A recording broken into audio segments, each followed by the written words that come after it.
চলে এসেছি সেই ময়না থানার অন্তর্গত বনকুমার বাবার মন্দিরের সামনেতেই। আগামীকাল বাবার মন্দিরেতে মানে সন্ধ্যা 7টা থেকে 8টার মধ্যেতেই বাবার মন্দিরের সামনেতে জল ঢালা অনুষ্ঠান রয়েছে। আর আপনারাও কিন্তু এই বাবার মন্দিরের সামনে আসতে পারেন জল ঢালা অনুষ্ঠান দেখার জন্য। প্রায় কিন্তু আগামীকাল 1টা অবধি এইখানে বাবার মাথাতে জল ঢালা অবধি চলবে, রাত্রি 1টা। বলছি কতক্ষণ অবধি কালকে জল ঢালা চলবে? কালকে রাত্রি 7টা থেকে মানে সন্ধ্যা 7টা থেকে রাত্রি 8টা পর্যন্ত, 1টা পর্যন্ত। 1টা পর্যন্ত। তারপরে আমাদের রাত্রিকালের অনুষ্ঠান জল ঢালা শেষে আমাদের ধুঁচি নাচ হবে এবং ধোঁয়া মারানো হবে এবং তারপরে কালী নাচ হবে।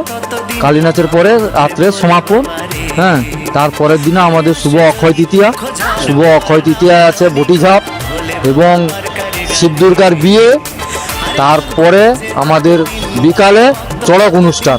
মানে এটা কটার সময়? বিকালে চড়ক অনুষ্ঠান হবে বেলা 4টার পর থেকে, মানে বিকেল 4টার পর থেকে আমাদের চড়ক অনুষ্ঠান শুরু হবে। আর কালকে নীলরাত্রি, শুভ নীলরাত্রি।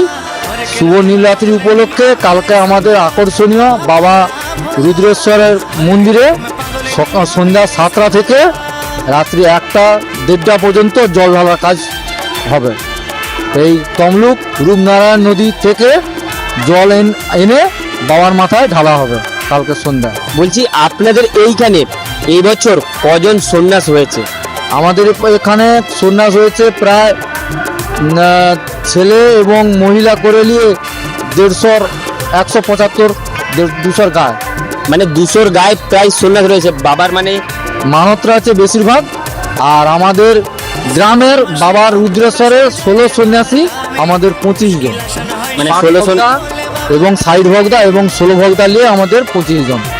বাবার মন্দিরে প্রবেশের গেটের সামনেতেই কিন্তু খুব সুন্দরভাবে আকন্দমালার গোড়া দিয়ে সাজানো রয়েছে এবং তার সাথে সাথে কিন্তু দেখতেই পাচ্ছেন পুরোহিত আবার কিন্তু আকন্দমালার গোড়াগুলো সাইজ করে সাজানোর কাজ করে দিয়েছে। আর এবং তার সাথে সাথে আপনারা ভাবছেন কি খালি আকন্দ ফুল, এবং তার সাথে সাথে কাঁচা ফুল থেকে শুরু করে এবং এই পাশে তো মানে থামের ওপরে দিয়ে আঙুর, লেবু আর আপেল, মানে সব রকমের ফল দিয়েও কিন্তু এখানের মন্দির সজ্জায় সাজানো রয়েছে বাবা বনকুমার। আর আপনারা কিন্তু এই বাবা বনকুমারকে এসে দেখতে পাবেন। আর এই বাবা কিন্তু মাটি ফুঁড়ে উঠেছে এইখানেতে। আপনারা আগামীকাল এসে এই বাবার মাথাতেই জল ঢালা দৃশ্য দেখতে পাবেন।